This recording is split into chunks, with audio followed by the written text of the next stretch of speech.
Chers amis, bonjour ou bonsoir. Je vous adresse mes plus fraternelles salutations en Jésus-Christ, notre Sauveur et notre Seigneur. J'aimerais maintenant que nous puissions nous pencher sur un chapitre de la Bible que j'aime tellement, tellement, tellement, et sur lequel on prêche assez peu souvent, ce me semble, parce qu'il parle de la souffrance. Vous le savez comme moi, nous sommes à l'époque où on parle d'un évangile de prospérité, un évangile triomphaliste. Je suis en Christ, donc tout ira bien. Je ne souffrirai pas, c'est sous-jacent. Dieu me bénira, et j'ai lu d'ailleurs, pas plus tard que ce matin, un post sur un réseau social qui disait Dieu nous remplit les poches.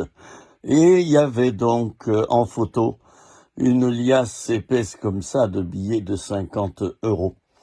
Voilà quel était le sujet de méditation de ces chers frères et sœurs qui n'ont trouvé rien de mieux que de trouver cela. C'est incroyable. J'étais complètement stupéfait. J'ai répondu avec douceur, mais j'ai mis un commentaire en me disant ce Jésus-là, moi je ne le connais pas. Un Jésus qui se remplit les poches. En gros, eh bien tu es chrétien, eh bien prie pour tes poches pour qu'elles soient toujours remplies. Alors, j'ai remarqué que 222 personnes, 222 chrétiens, dont des pasteurs, avaient mis comme commentaire « Oui et Amen, je prends.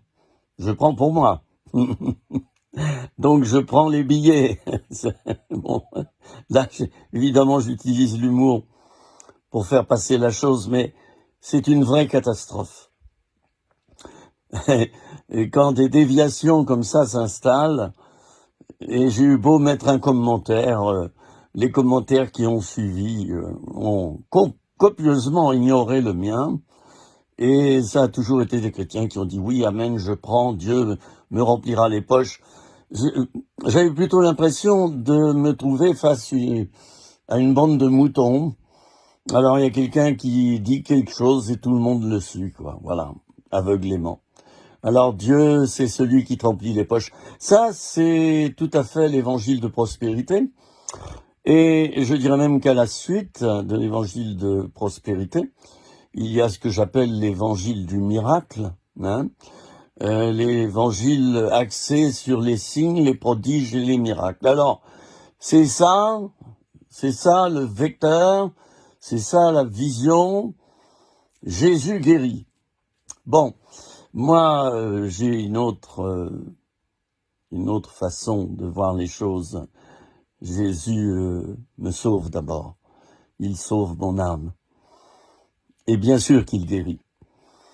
Mais d'abord, il sauve mon âme. Alors, je vais donc lire un extrait de cet évangile, de ce chapitre 53 du livre d'Ésaïe.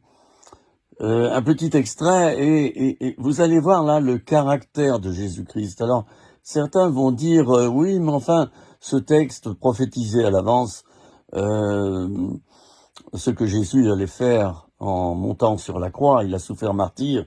Bon, et ce texte évoque cette période de la vie de Jésus. Eh bien, moi, je dirais non. Je dirais non parce que Jésus souffre toujours, pas pour les mêmes raisons. Jésus est monté sur la croix pour expier nos péchés, pour nous sauver, et ça s'appelle la rédemption. Bon, point final. Jésus n'a plus besoin de rajouter des souffrances à cela. Nous sommes sauvés si nous nous repentons de nos péchés, si nous confessons Jésus comme Sauveur et Seigneur, et si nous, en quelque sorte, nous lui promettons obéissance. Nous le choisissons comme maître. Voilà. Alors, Jésus continue à souffrir. Ça va peut-être étonner certains, ce que je vais dire, parce que vous entendrez peut-être dans des grands rassemblements autre chose. Hein. Jésus est dans la gloire. Jésus, voilà, il est dans la félicité, il est dans la joie, il est auprès de son Père. Tout va bien pour Jésus. Ben, je ne suis pas tellement de cet avis. Excusez-moi, et je vais m'expliquer bien sûr, parce qu'on pourrait mal interpréter mes paroles. Jésus souffre encore, mais pas des mêmes souffrances. Il souffre en voyant la terre s'autodétruire. Il souffre en voyant son corps, qui est l'Église, qui parfois reste dans la désobéissance, c'est-à-dire moi, nous. Je ne me mets pas à l'extérieur de tout ça. Jésus souffre en voyant mon comportement, le tien, le nôtre. Il continue à souffrir, mais c'est bien normal. Moi, lorsque je vois un frère ou une sœur dans la foi qui désobéit, qui pêche, ça me fait souffrir. Je suis dans la tristesse et voilà, j'ai un moment difficile à passer.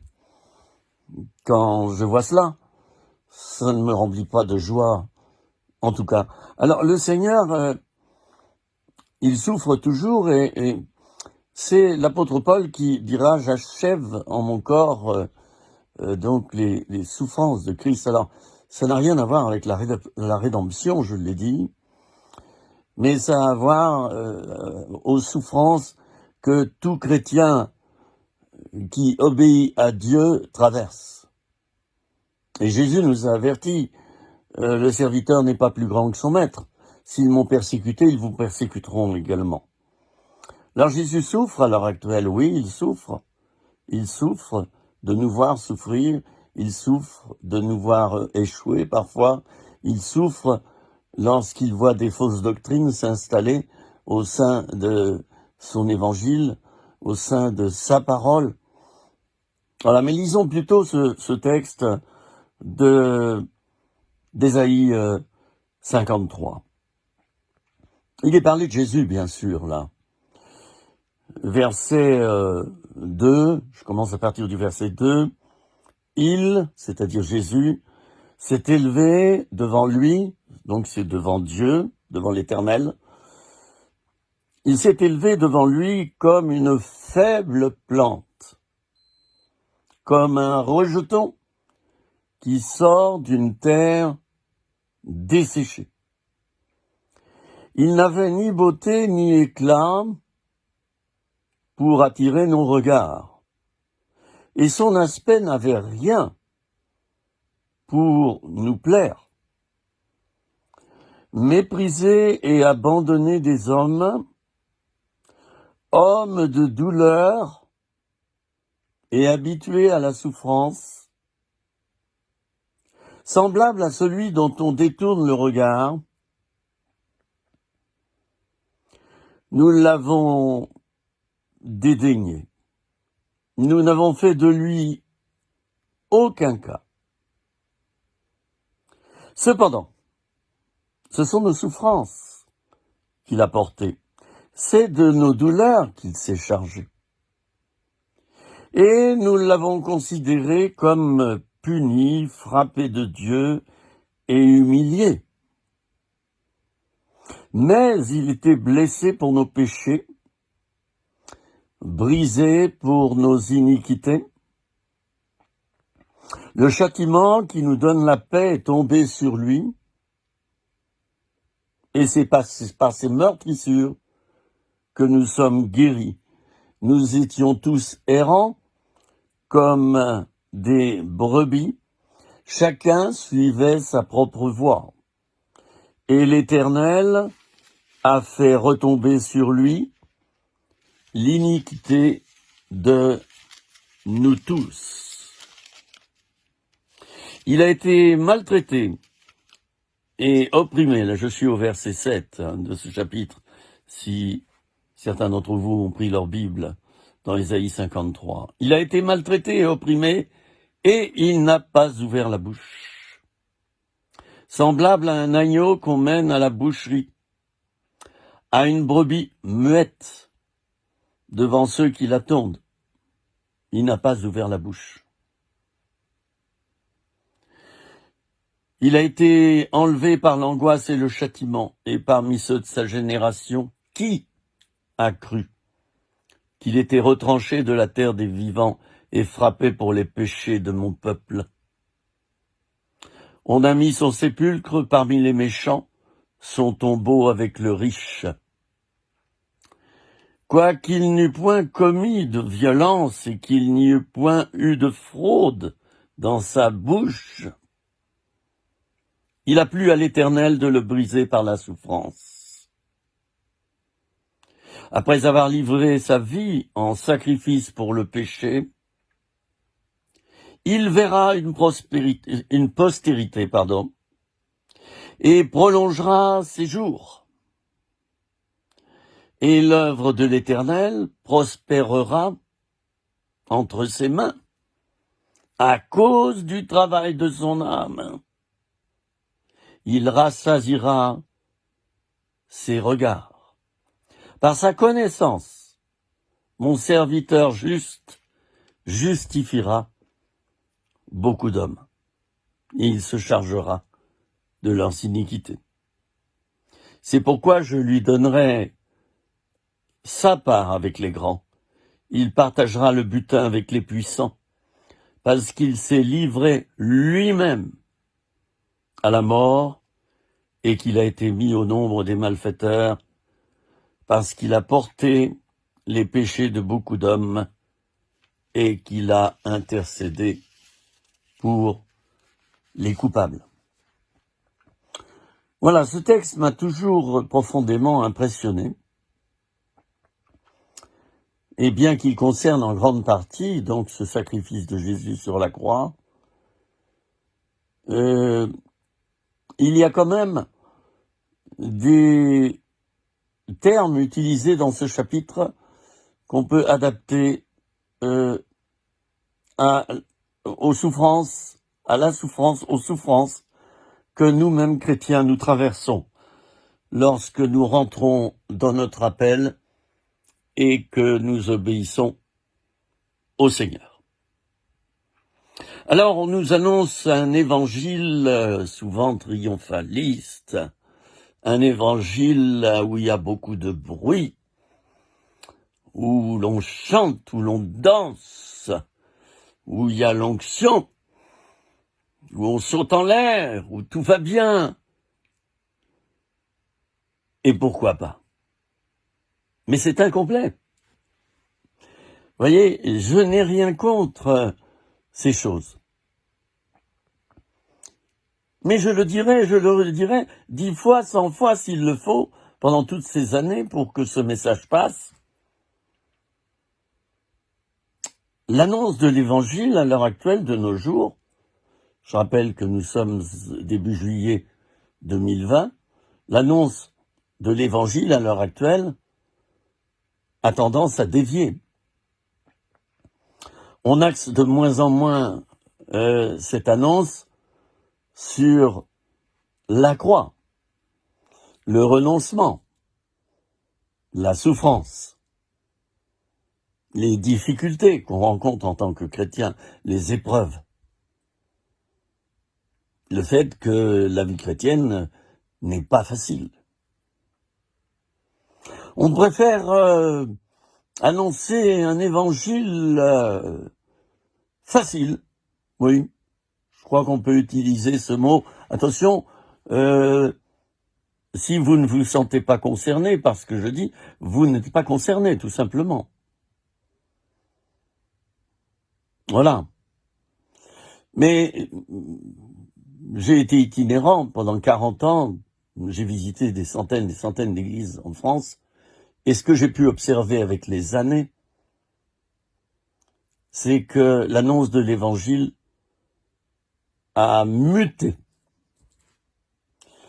Il y a eu une mutation et on a petit à petit voulu annoncer un évangile facile, un évangile triomphaliste, Un évangile où le but, c'est de recevoir de Dieu. Reçois. Oui. Oui, je reçois. Mais j'aimerais qu'on puisse dire aussi aux gens, donne. Et j'aimerais qu'on cesse ces appels d'argent incessants que je vois dans certaines conventions, dans certains séminaires, des appels d'argent incessants, et le leader tout à coup verse une larme, voilà, on n'a pas de quoi boucler le mois, versez sur notre compte, s'il vous plaît. Nulle part je n'ai vu Jésus, il y a 4 évangiles pourtant, hein. Nulle part je n'ai vu Jésus organiser une collecte. Ça ne veut pas dire qu'il ne faut pas en faire. Mais nulle part je n'ai vu Jésus insister sur l'argent. Bien au contraire, il insistait sur le fait que si Dieu nourrit les oiseaux, à combien plus forte raison nous aurons tout. À combien plus forte raison nous recevrons de quoi manger, de quoi vivre lorsque nous annonçons l'évangile. Alors il semblerait que l'évangile ait changé. Et pourtant, lorsque je lis ma Bible, j'ai la même Bible depuis ma conversion. Oh, elle est en lambeaux, mais elle tient encore. Bien sûr, j'ai d'autres Bibles aussi. Mais en ce qui concerne ma Bible que j'appelle de prédication, que j'ai doublée en y introduisant du papier pelure entre les pages, j'ai collé des petites feuilles en papier pelure. Vous savez ce que c'est le papier pelure? C'est comme du papier à cigarette, c'est très fin.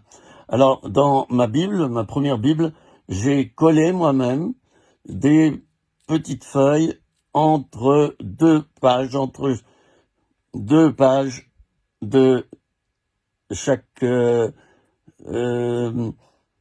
que je dirais, chaque chapitre, enfin, voilà, chaque fois qu'il y a une page, il y a une autre page qui a été rajoutée, une page vierge, bien sûr, et sur ces pages, j'écris des commentaires historiques, des commentaires vis-à-vis de la culture d'autrefois, vis-à-vis de la vie chez les Juifs d'autrefois, etc. Plein de renseignements qui m'aident dans mes prédications.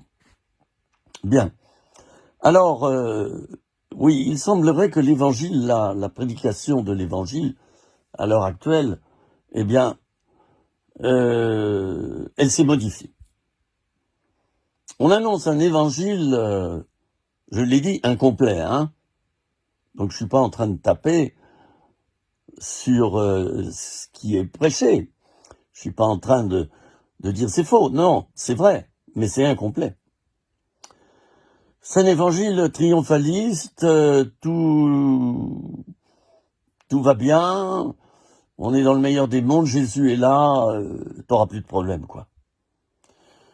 Tu vas être guéri, tu vas être béni. Alors être béni, bien sûr, c'est recevoir. Oui, c'est un petit peu ça, recevoir. On reçoit la grâce, on reçoit la guérison, on reçoit l'onction, on reçoit, jusqu'à rabord. Voilà, c'est ça.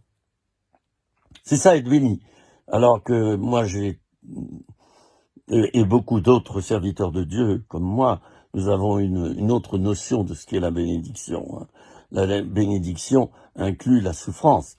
La bénédiction inclut les épreuves et même les périodes d'échec, les périodes où tout va mal, les périodes de doute. La bénédiction, c'est un tout, c'est un ensemble. Et c'est pas forcément le fait de recevoir. C'est aussi quelquefois le fait de manquer. Nous manquons de quelque chose, et parce que nous en avons manqué, nous savons l'apprécier ensuite. Dieu a une pédagogie, et vraiment, Je vais en parler encore dans une autre vidéo que vous verrez euh, dans 24 heures. À tout de suite. Alors, je reprends la suite de ma méditation sur le chapitre 53 du livre d'Ésaïe, qui nous parle du serviteur souffrant de l'Éternel, hein, le serviteur souffrant. Voilà. Alors, donc, je parlais de l'évangile, j'évoquais l'évangile qui est annoncé de nos jours.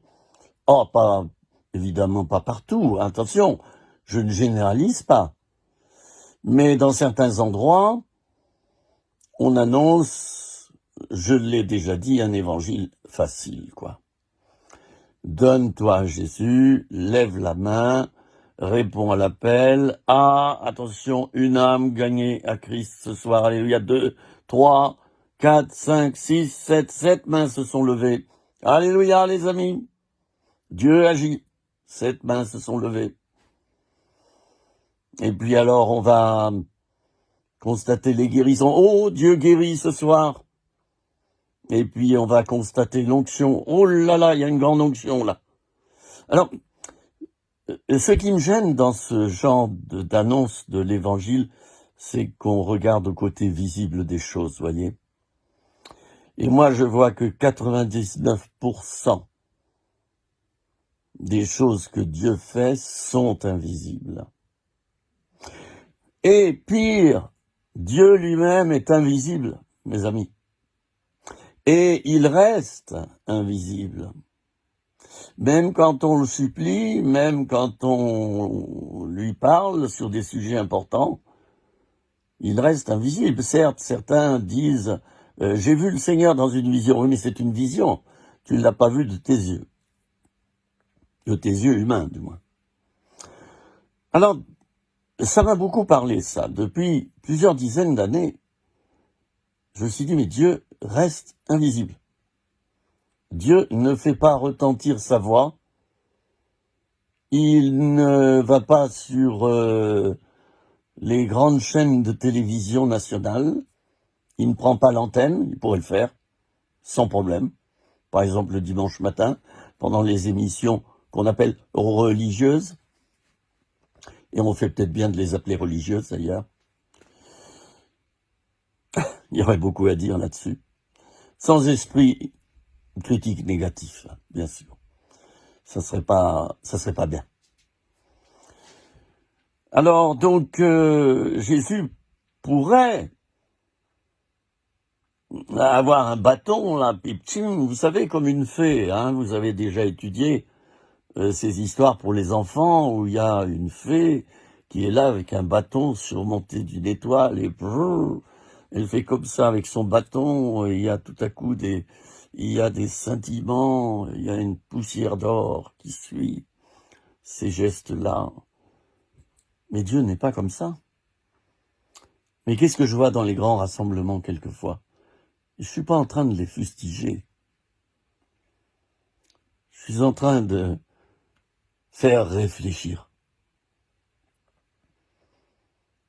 Faire réfléchir. Les gens reviennent de ces grandes conventions, de ces grands rassemblements enthousiastes. Oh là là là là là là, Dieu nous a bénis. Faut que je prie pour mon église locale, là. Parce que là, au moins, ils vivent un évangile. Oh là, c'est sensationnel. Qu'est-ce que c'est vivant. Tandis que dans mon église locale, bah, ça dort. Ah, tiens. Alors on habitue les gens à un évangile qui porte du fruit tout de suite, l'évangile de l'immédiateté. Ça, c'est bien l'esprit de ce monde, hein, où on veut tout de suite, maintenant. Et on le veut avec du plaisir, s'il vous plaît. C'est ça qui compte, c'est le plaisir. Le peuple se dit athée, mais il a une religion. Et cette religion, c'est la religion du plaisir. Religion du plaisir.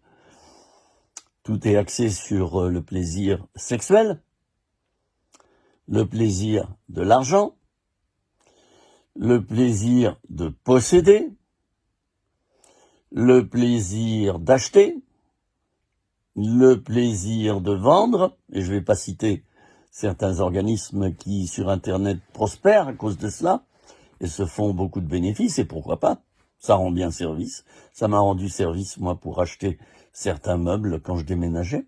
On trouve des choses pas chères. Ce que je veux dire, c'est que dans ce monde, tout est axé sur la consommation, sur l'avoir. Voilà.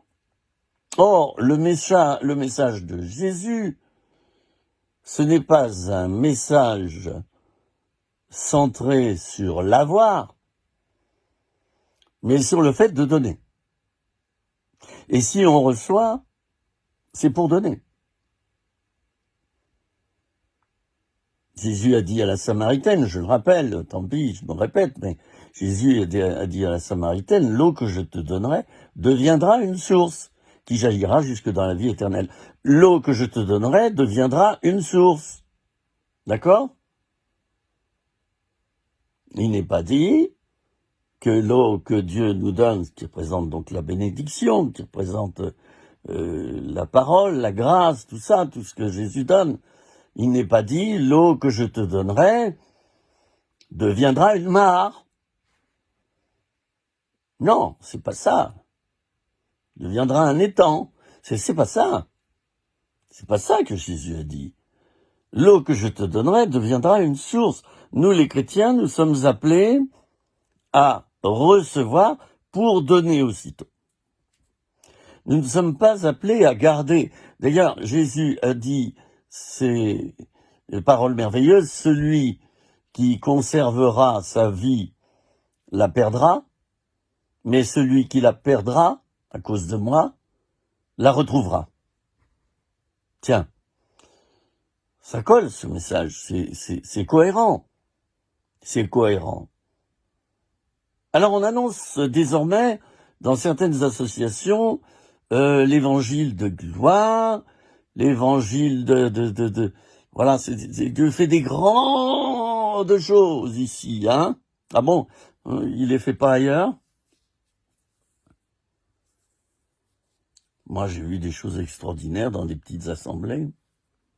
Je me souviens d'un frère que j'aime beaucoup, à qui je disais, bon, je passe dans ta région et je vais dans une petite église pour prêcher, voilà, celle-là. Et lui, il avait une grande église, bon, ben, alléluia. Il me disait, c'est bien, frère, va bénir les petites églises. Je me suis posé beaucoup de questions, parce que j'entendais à chaque fois cette même parole. Va bénir les petites églises. Ben, je suis allé bénir les petites églises. Et j'y ai trouvé quelquefois plus de valeur cachée que dans des grandes assemblées où tout est bruit. Alors évidemment, dans ces grandes assemblées, tout est c'est ronflant, c'est scintillant, c'est tout visible, c'est voilà, c'est un évangile que je vois que ça bouge, je vois que c'est béni, je vois qu'il se passe quelque chose, j'ai envie d'avancer. Alors c'est bien, ça me fait du bien, ça fait du bien à moi. Je m'arrête là. Ça me fait du bien. Oui, mais ça te fait du bien. Mais qu'est-ce que tu en fais de ça? Si Dieu te fait du bien, c'est pour faire du bien aux autres. C'est pour enrichir les autres. Si Dieu t'enrichit, c'est pour enrichir les autres. Et le message de l'Évangile, le message initial, qui est donc ceci, si quelqu'un veut être mon disciple, 1, qu'il renonce à lui-même, 2, qu'il prenne chaque jour sa croix, et 3, qu'il me suive. Je répète, si quelqu'un veut être mon disciple, 1, qu'il renonce à lui-même, 2, qu'il se charge chaque jour de sa croix, 3, et qu'il me suive. Nulle part, nous voyons Jésus dire, si quelqu'un veut être mon disciple, qu'il fasse des miracles, qu'il rassemble des foules, qu'il achète de gros bâtiments, qu'il fasse des collectes, qu'il produise du fruit abondant, visible, voilà, vous voyez, tout ça. Alors, moi, ça me pose question, ça. Ce qui me pose question, c'est pas tant ce qui est pratiqué dans ces mouvements, ces associations. Encore une fois, j'ai pas tellement vu de déviation doctrinale, j'ai pas tellement vu de choses fausses. J'ai pas à me plaindre. Enfin, quand je dis je, qui suis-je, hein? Simplement un tout petit pasteur, voilà. Mon prénom c'est Philippe, hein, le petit Philippe, voilà, c'est tout. Oh, je me crois pas pour plus que ça. Alors, je suis quand même inquiet par rapport à l'avenir. Vous voyez, quand on est jeune, bon, on est pétillant, on est enthousiaste, on fonce comme un taureau. Et alors, on y va, taillot, taillot, taillot. Mais on réfléchit à court terme. Et quand on a une vision toute fraîche qui nous tombe dessus, c'est vrai que on voit d'abord le court terme. On veille à rentrer le plus vite possible dans cette vision. Et puis voilà. Bon, mais avec le temps, moi je vais avoir 68 ans cette année. Je suis pas au bout de ma course, mais du moins je suis dans la dernière partie de ma vie. Eh bien, à cet âge, et vous êtes d'accord, les frères et les sœurs qui ont mon âge, on a du recul. Et on a une vision de ce que Dieu veut faire, mais cette vision, on l'examine sur une longue échéance. On imagine, c'est-à-dire on projette cette vision en réfléchissant au fait qu'elle doit perdurer. D'ailleurs, Jésus a dit, si l'œuvre de quelqu'un dure, quoi, hein, il ne perdra pas sa récompense. Hein. Si l'œuvre de quelqu'un subsiste, voilà, je cherchais mes mots. Voilà, il aura sa récompense. Alors, à nos âges, on réfléchit plutôt en se disant, mais qu'est-ce que ça va devenir tout ça? Bon, voilà. Et moi, je suis inquiet parce que je vois des jeunes prédicateurs maintenant, c'est tout dans l'émotion, c'est tout dans l'enthousiasme, mais à la va-vite. Il s'agit de porter du fruit vite, puis waouh, Dieu fait, ouh là là, il y a un miracle là. Alors tu vois quelqu'un qui est pasteur, puis le lendemain il marque sur sa carte de visite qu'il est docteur de la parole, et puis 2 ans plus tard, il devient prophète et tout. Je suis un petit peu inquiet de voir tout ça, moi, cette prolifération de ce genre de phénomène. Où est-ce qu'on parle de la souffrance? Où est-ce qu'on parle du renoncement? Où est-ce qu'on parle de prendre chaque jour sa croix? Dans quelles églises c'est annoncé de nos jours comme message prioritaire? Parce que c'est le message prioritaire, et notre modèle c'est Jésus. Il est venu pour mourir. Il a renoncé à tout pour nous. Et Jésus nous a pris à sa suite aussi pour renoncer à tout. C'est clair. Si quelqu'un veut être mon disciple, hein, qu'il renonce à lui-même, qu'il se charge chaque jour de sa croix et qu'il me suive. Renoncer à soi-même, c'est quoi? C'est renoncer au péché, c'est renoncer à faire sa propre volonté, c'est renoncer à quantité d'autres choses, hein, qu'on aurait bien voulu faire. Même des choses spirituelles d'ailleurs. C'est inclus dedans. Et puis, se charger chaque jour de sa croix, qu'est-ce que c'est la croix? Eh bien, c'est ce que Dieu nous demande de faire, et qui est souvent contraire à notre volonté, contraire à nos désirs spirituels, contraire à ce qu'on aurait voulu faire. Voilà. Prendre sa croix, c'est un acte. Voilà, un acte positif. Je prends ma croix sur moi, c'est-à-dire j'obéis à la volonté de Dieu. Tandis que le premier élément, c'est renoncer à soi-même. Renoncer à soi-même, c'est dire non. Hein. On dit non d'abord au péché et à notre volonté, et on dit oui, ça c'est porter sa croix chaque jour, on dit oui à la volonté du Seigneur. Ben, malheureusement, je m'aperçois que dans l'annonce de l'évangile à l'heure actuelle, on annonce quoi? Tu vas être guéri, tu vas être béni, tu vas être la tête et non la queue, tu vas tout recevoir, tu vas être bien, tu verras, tu seras heureux, etc., etc., etc. Mais on n'annonce plus la croix. Tu vas souffrir. Ça va pas être facile.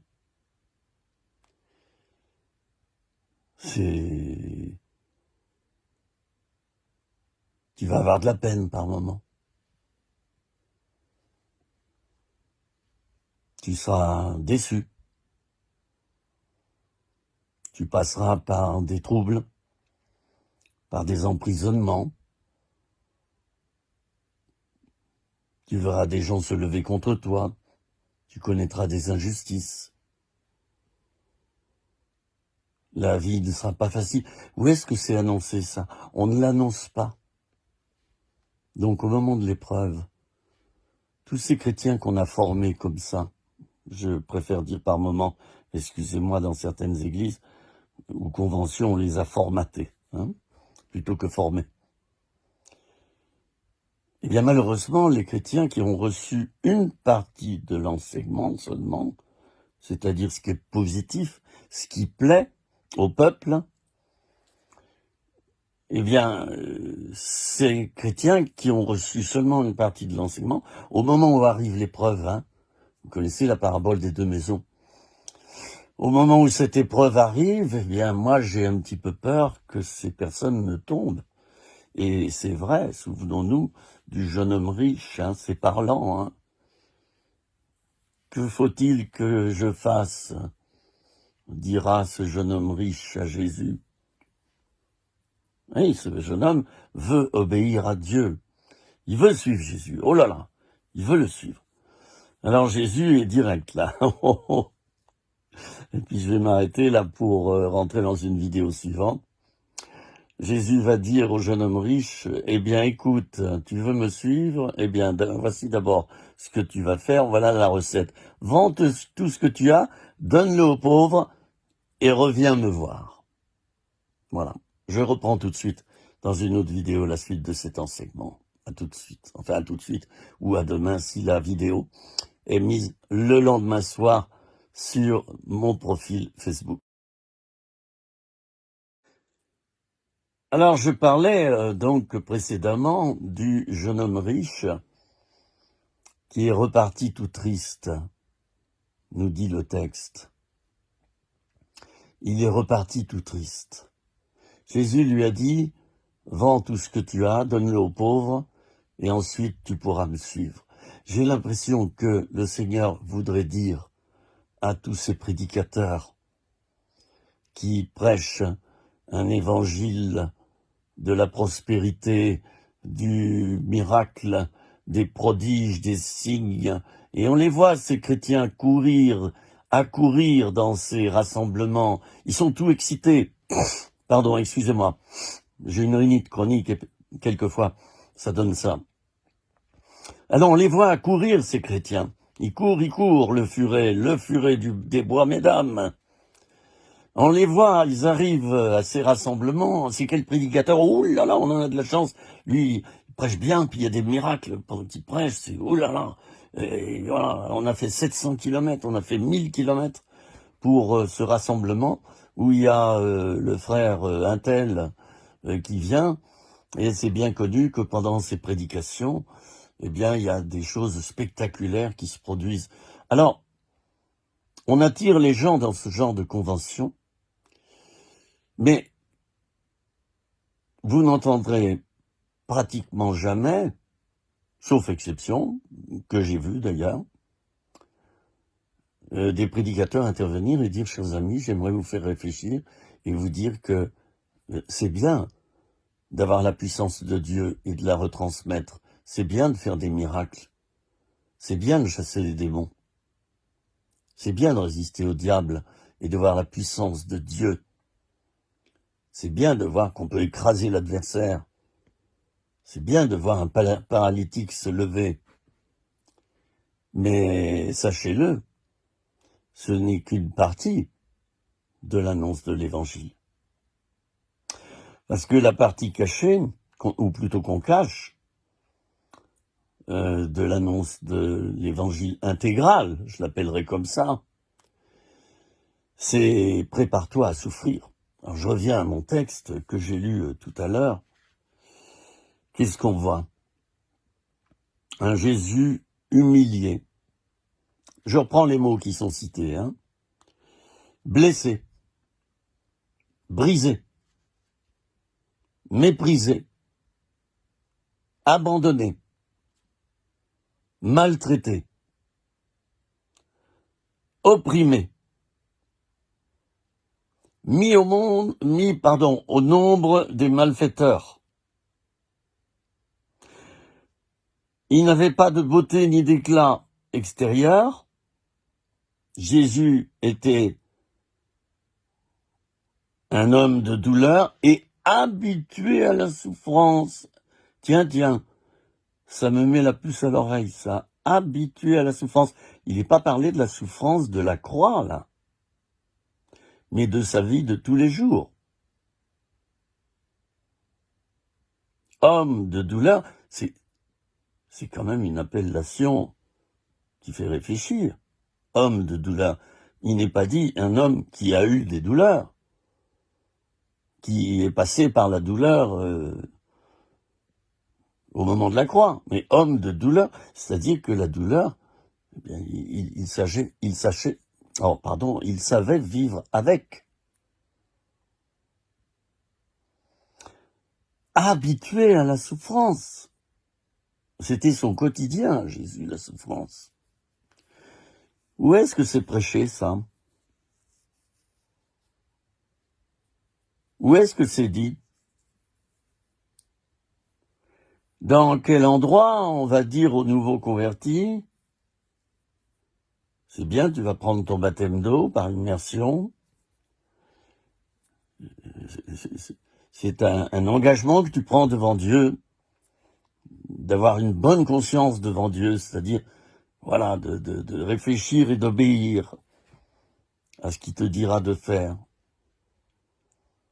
Alors oui, on dit ça aux jeunes convertis. Mais est-ce qu'on les prépare à la souffrance? Question ouverte. Hein? Je ne juge personne dans cette vidéo. Je n'incrimine personne. J'essaie de faire réfléchir. Et pourquoi j'essaie de réfléchir? Parce que j'ai vu que quand on dit les choses en face, cause toujours, tu m'intéresses pas. Ce qui m'intéresse, moi, c'est les miracles, c'est les guérisons, et c'est ce qu'on prêche. Cause toujours, toi le petit, et reste bien dans ton coin, s'il te plaît, au lieu de jouer au trouble fête. Ah, mais moi j'ai tout mon temps, et je vais prendre mon temps pour enfoncer le clou. Vous savez, un clou, il s'enfonce pas en une fois. C'est sa caractéristique. C'est très rare quand on peut l'enfoncer en une fois. Hein. Faut vraiment que ça soit du chamallow dans lequel on l'enfonce. Mais moi, je vais prendre tout mon temps, mais je vais faire réfléchir. Oh, rassurez-vous, je vais pas tomber dans le négativisme, dans la critique, l'amertume. Oh là là là là là là, que c'est nauséabond tout ça. Non, non. J'aime mes frères et sœurs, ceux avec qui je suis d'accord et ceux avec qui je suis pas d'accord. Mais par contre, je veux faire réfléchir. Et ça prendra peut-être des années. Mais je l'ai dit, l'Église a besoin d'une grande réforme. Attention à cet évangile uniquement sensationnel. Attention à cette annonce de l'évangile du miracle. Quand je dis attention à cet évangile du miracle, je veux dire par là qu'il est incomplet, c'est ça que je veux dire. Je ne suis pas en train de m'élever contre les miracles, les signes et les prodiges. Oh, si je vous disais que j'en vois presque tous les jours. Et c'est vrai, j'en vois presque tous les jours. Des délivrances, des miracles, des guérisons. Et pourtant, j'habite sur une montagne et je n'ai comme instrument de travail que le téléphone. Ben oui, mais il y a des dizaines et des dizaines de personnes qui me téléphonent et qui m'exposent leurs épreuves, leurs difficultés. Frère, est-ce que tu veux bien prier pour moi? Alors moi je dis oui, ok, je vais prier pour toi, mais toi tu as ça et ça et ça et ça à faire aussi. D'accord? Puisque l'évangile, c'est pas... Moi j'ai pas de baguette magique, hein, frère. Ou sœur, j'ai pas de baguette magique. Par contre, je vais prier pour toi, tu me le demandes et tu fais bien. Hein? Mais moi je te dis ok, tu auras une réponse si toi tu fais ça, ça, ça et ça. Ben, on s'attend, n'est-ce pas, à ce que le prédicateur, une prière de délivrance, hop, et ça part. Ben, c'est trop facile, ça. C'est trop facile. Hein? Jésus, descendu sur terre, aurait pu directement rentrer dans le ministère. Il aurait pu avoir 30 ans déjà dès son arrivée. Mais non, Dieu le Père a voulu qu'il laisse d'abord comme une petite tête d'épingle, hein. Et puis, ben voilà, il a fait pipi caca comme tous les bébés. Et on a dû le biberonner, on a dû le changer. Ça sentait mauvais. Il est passé par là, soumis entièrement, dépendant entièrement des hommes. Je sais pas si vous imaginez, Dieu qui se soumet à ses créatures pour mieux les gagner, pour mieux les aimer. Il va tout prendre sur lui. Mais où est-ce qu'on enseigne ça maintenant? Qu'en tant que pasteur, ben faut t'habituer. Il faudra que tu sois solide. Il y a des moments, tu prendras tout dans la figure, hein. Restons polis. On va se liguer contre toi, conseil des anciens, conseil de l'église, allez paf, ça y est, division. L'église se sépare en deux. Vous avez vu mes jolis petits tableaux là? Oh, que je les aime. Ils m'ont été offerts par ma fille Naomi, je peux la citer, qui avec tellement d'amour prend soin de son papa. Et dans chaque pièce, j'ai ces tableaux qu'elle m'a offerts. Quel amour de fille. Qu'est-ce que ça fait plaisir à un père. Il est dit que des fils, c'est comme des flèches dans un carquois. Bien, moi, je dirais que des filles, c'est également ça, également. Et voilà, je voudrais témoigner que je suis ému chaque fois que je vois ces tableaux, parce que je vois l'amour. Je vois l'amour. Ah, tous ces chrétiens qui se divisent et qui se ferment dès qu'il y a quelque chose qui va pas comme eux ils auraient voulu ou pensé. Qu'est-ce que ça fait mal. C'est comme dans le monde, c'est comme dans le milieu politique. Voilà, il y a des chrétiens qui se mangent entre eux, qui se dévorent, qui se divisent. C'est horrible. Mais pourquoi ça? Homme de douleur, habitué à la souffrance. Où est-ce que c'est enseigné ça? Où est-ce qu'il y a des grands rassemblements ayant ceci pour thème? Et non, on choisit des thèmes porteurs, n'est-ce pas? Ah, ça c'est de là, hein? On fait une étude de marché. C'est du business. Oui, certaines associations sont devenues des entreprises. Faut faire marcher l'entreprise, faut du monde. Il nous faut 1500 personnes pour couvrir les frais. Alors voilà, allez, tiens, j'invite, tiens, celui-ci, il est très connu. Il va nous faire remplir la salle, quoi. Il est très très connu, il va attirer du monde. Mais qu'est-ce que c'est que ce genre de christianisme? Homme de douleur, habitué à la souffrance. Nous n'avons fait de lui aucun cas.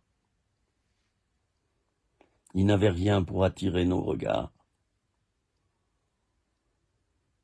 Jésus n'a pas utilisé son pouvoir pour attirer les foules. Il les fuyait, les foules. Vous savez quoi? Il les fuyait, les foules. Il se barrait après avoir prêché dans une barque. Vite, il s'éloignait. Il disait aux disciples, passons de l'autre bord. Et il allait se planquer quelque part pour prier la nuit. Vous avez vu mon langage, hein? Voilà ce que c'est que d'avoir travaillé 40 ans parmi les marginaux et les drogués. Quelquefois, on utilise un peu leurs termes. Oh, je suis bien content, hein, moi, hein, je me la pète pas. Hein. Voyez comment je suis, hein? Je suis immétable, hein. Irrécupérable. Pour les hommes, mais pas pour Dieu. Et ça, c'est l'essentiel. Mon cher ami, peut-être que c'est une parole de Dieu pour toi, maintenant. On a dit de toi que tu es irrécupérable. Moi, j'aimerais te dire que tu es tout à fait récupérable par Dieu, et je dirais même que Dieu se réjouit en toi. Alors laisse-les parler. Tous ceux qui disent que tu es irrécupérable, et tous ceux qui te critiquent par derrière et qui te flanquent des coups de poignard, bien sûr, ils utiliseront ton dos, hein.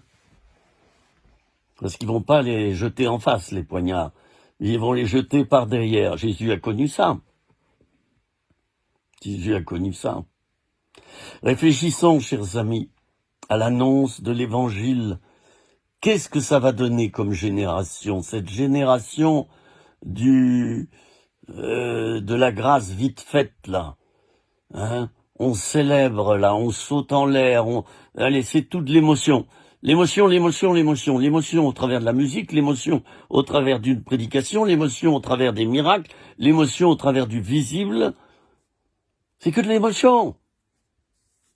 Mais oui, Dieu veut utiliser nos émotions. Oui, ça fait partie des éléments qui peuvent toucher quelqu'un. Mais j'aimerais beaucoup aussi qu'on utilise l'humanité, notre humanité. J'aimerais qu'on parle de la souffrance. Et pas seulement du miracle. Le miracle, il n'a pas lieu tous les jours. Hein. Il n'a pas lieu tous les jours. Moi, je connais des milliers de chrétiens qui prient tous les jours pour une délivrance et ils n'ont toujours pas de délivrance. Et c'est la majorité du peuple de Dieu qui dit ça. Il y en a une minorité qui reçoit la délivrance tout de suite. Mais il faut être honnête. Une grande majorité ne reçoit pas tout de suite. Et Dieu n'exauce pas comme ça, sur mesure. Allez, tiens, pom. Voilà, Dieu n'est pas un distributeur de grâce. Hein. C'est pas comme dans les gares. Hein. Tu mets de la thune. Allez, t'as une boisson fraîche, t'as un paquet de chips. C'est pas ça. On apprend à cette génération à consommer du Jésus, à consommer Jésus. Mais c'est quoi ça? Ça va donner quoi? Dans les temps qui vont suivre et qui vont être très difficiles, ça va donner quoi? Je vais y revenir souvent à ce message.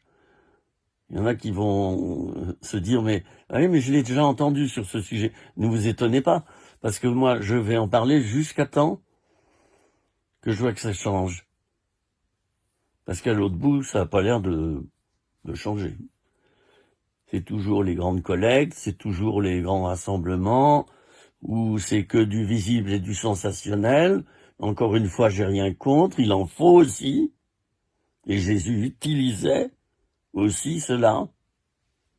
Mais quand vous avez affaire à des équipes qui ne misent que là-dessus, ben ça produit quoi? Ça produit des chrétiens qui ensuite sont même plus capables de fréquenter leur église locale, parce que dans leur église locale, il n'y a pas des miracles tous les jours. Alors il y a quelque chose qui ne va pas dans mon église locale.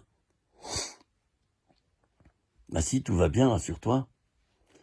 Simplement, dans ton église locale, on est un peu plus humain que dans ces conventions où on t'annonce quelque chose de bien ronflant, quelque chose qui va flatter ta chair spirituelle.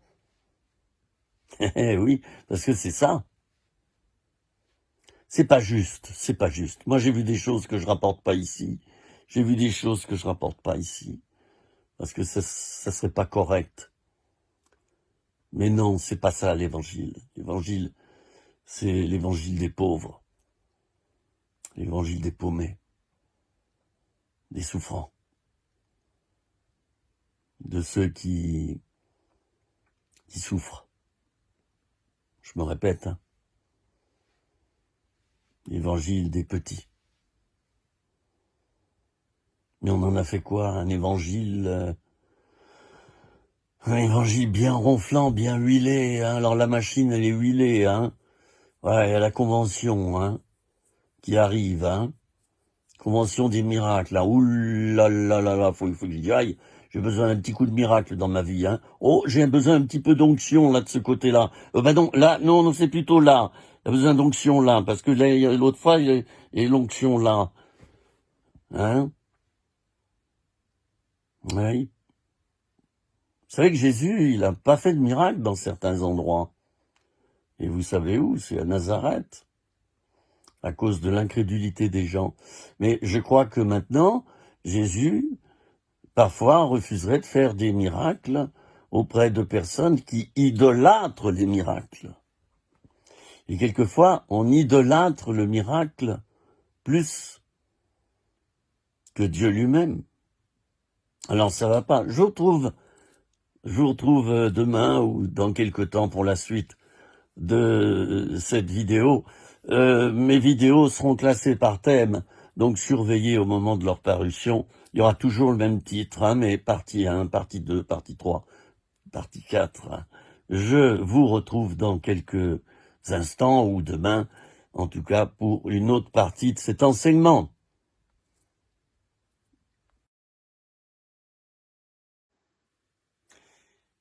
Et voilà, chers amis, je continue un peu mon enseignement. Ce sera certainement la dernière partie de ce thème. En tout cas, je parle surtout sur la souffrance. Je parle de l'écart qu'il y a entre un certain évangile qu'on annonce en ce moment, un évangile de la prospérité, un évangile de la réussite, un évangile où on est guéri, on est béni, sous-entendu, eh bien on reçoit, et on axe tout là-dessus. Il y a vraiment une différence fondamentale entre cette annonce de l'évangile et puis l'autre annonce, celle d'un évangile intégral, où on parle aussi de l'autre côté des choses, la partie immergée de l'iceberg. C'est bien de parler de la partie émergée, mais elle représente, je crois que c'est 1/5, hein. Il me semble, hein, si je me trompe, excusez-moi, pardonnez-moi, mais il me semble que c'est 1/5, hein, l'iceberg. On voit qu'une partie qui dépasse de l'eau, et il y a 4/5 par-dessous qui sont invisibles. Moi, je dis qu'à l'heure actuelle, on est en train de prêcher la partie visible, mais on ne prêche pas la partie invisible. Moi, je pense aux premiers chrétiens qui étaient dévorés par les lions, et ils y allaient en chantant. J'aimerais beaucoup que dans nos réunions d'église, on nous parle de la souffrance et qu'on nous prépare à souffrir. Ça fait partie de l'équipement du chrétien.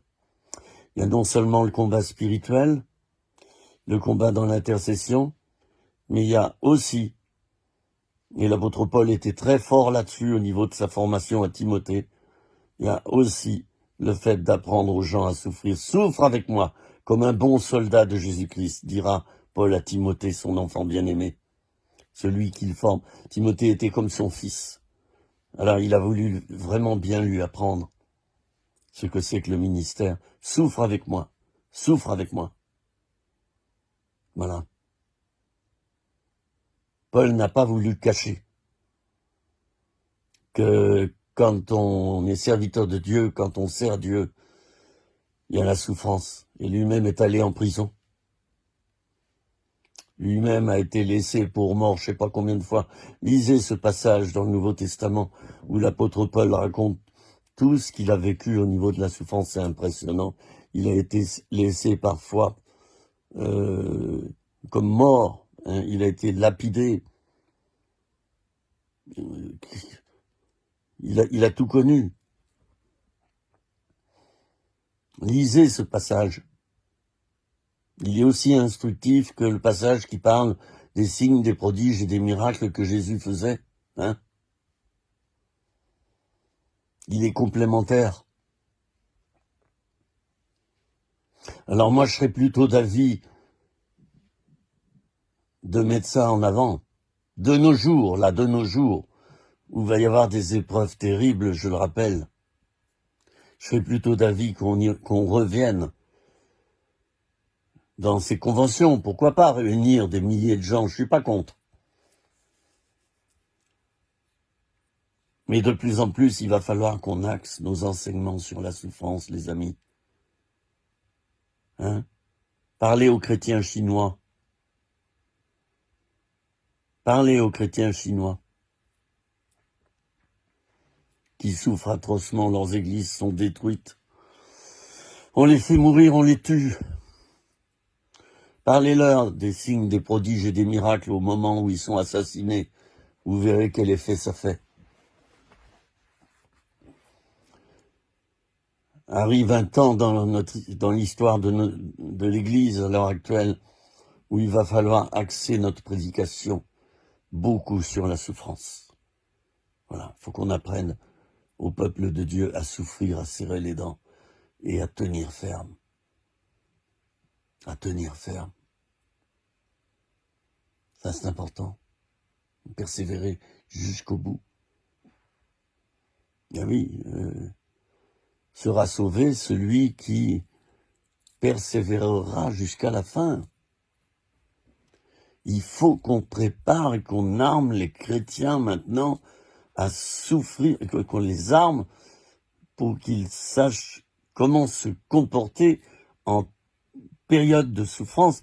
Une armée, on la prépare au pire. Une armée, quand on la forme, quand on forme des soldats, on les forme au pire, de manière que lorsqu'ils sont sur le terrain, ils puissent être prêts au pire. Et si c'est pas le pire qui arrive, eh bien, ils seront bien contents et ils sauront assumer. Et si c'est le pire qui arrive, ils seront déjà préparés. Il est temps de préparer les chrétiens à la souffrance. Ils doivent devenir des guerriers, chers amis. Des guerriers. Mais ça s'apprend pas en un jour. Ça s'apprend pas à coup de convention, de signes, de prodiges et de miracles. Devenir guerrier, c'est un état d'esprit guerrier. On doit former des combattants maintenant, des combattants, des soldats. Mais c'est pas nouveau, voyons. Il y a 2000 ans déjà, Paul le disait à Timothée. Il le préparait. Et c'est vrai qu'à l'époque, il y a eu beaucoup de souffrances. La plupart des apôtres ont été crucifiés, enfin la plupart, certains, ont été crucifiés la tête en bas. Beaucoup de chrétiens ont été dévorés par les lions. Vivants, bien sûr, hein. Ils ont été déchiquetés en lambeaux. Ils étaient prêts, ils chantaient des cantiques. Les lions s'approchaient, les chrétiens chantaient des cantiques. Ils mouraient en chantant. Est-ce que c'est ça qu'on apprend dans nos grands rassemblements? Est-ce que c'est ça qu'on apprend aux chrétiens? J'ai bien l'impression que non. Parce que moi, je les ai fréquentés, les grandes conventions. Et petit à petit, je m'en suis éloigné. Vous savez pourquoi? Parce que j'ai vu qu'on laissait la place presque exclusivement au sensationnel et à l'amour du sensationnel. Et je me suis dit là, non, c'est pas possible. On n'est pas en train de préparer les générations futures à être solides. On est en train de les habituer à des émotions. Un évangile visible, un évangile qui rapporte, un évangile consumériste. Comme dans le monde, finalement, c'est un petit peu la même chose. Hein. Et là, il y a une erreur fondamentale. Vous me verrez souvent intervenir sur ce thème. Et pourquoi? Parce que je pense que l'Esprit de Dieu va vouloir que je sonne la trompette. Oh, pas que moi, attention. Je me prends pas pour quelqu'un d'important. Mais je pense que Dieu va appeler en France plusieurs ministères, dont des prophètes, à sonner de la trompette, à rassembler le peuple. Et ces hommes et ces femmes de Dieu vont armer une église souterraine. Ils vont préparer des hommes et des femmes à tenir ferme dans la souffrance. Ils vont pas d'abord les préparer et les former à faire des prodiges, des signes et des miracles. Non. Non. Ça, on l'a fait pendant un temps, il fallait peut-être le faire. J'ai pas dit que c'était faux, hein, puisque c'est bien connu dans l'Église. On a tendance à oublier certains enseignements de la Bible. On a tendance à oublier certaines choses et puis ça disparaît. Par exemple, il y a eu le temps des petits prophètes. Hein. Ce temps-là où il y avait plus de révélation. Enfin, après les petits prophètes, hein, il y avait plus de révélation. Voilà, il n'y avait plus rien. Donc Dieu a suscité parfois des équipes pour réveiller des choses, pour dire attention, on a à nouveau mis sous cloche telle ou telle chose importante, dont pourtant la parole de Dieu parle. Donc si pendant un temps ça a été juste de parler des signes, des prodiges et des miracles, c'est peut-être plus le moment d'insister là-dessus. Il faut former les chrétiens à souffrir. Il faut les former en urgence. Ça urge. Il faut former les chrétiens à discerner les esprits pour savoir s'ils viennent de Dieu. Je m'aperçois que en ce moment, il y a des événements très difficiles. Il y a très très peu de chrétiens, mais vraiment très très peu, qui discernent ces temps difficiles. La plupart continuent à chanter Alléluia, Alléluia, tout va bien. Ben oui, il y a les SDF qui meurent dans les rues. Ben oui, tout va bien, tout va bien.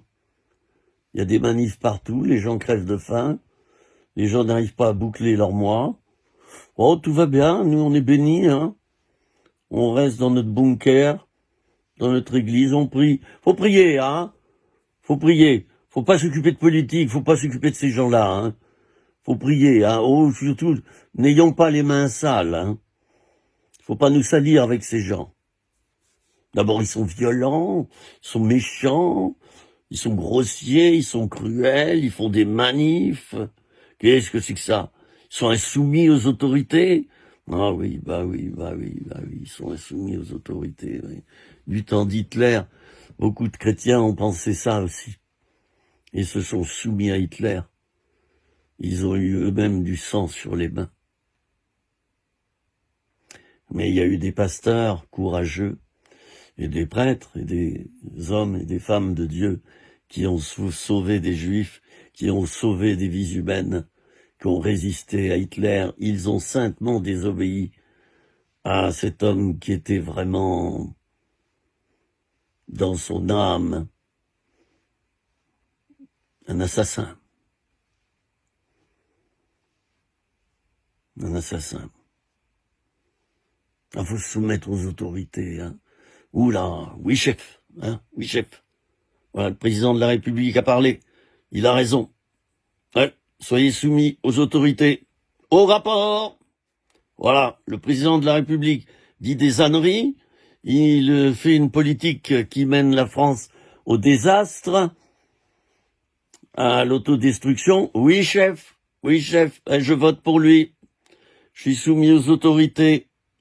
Hein, épître aux Romains, patati patata. Soyez soumis aux autorités, car elles ont été instituées par Dieu. Mais oui, moi j'aimerais rajouter, ce sera mon mot de la conclusion, pour cette étude. Oui, elles ont été instituées par Dieu, les autorités. Oui, je suis bien d'accord. Instituées. Mais est-ce qu'elles ont suivi Dieu? Est-ce qu'elles ont obéi à Dieu?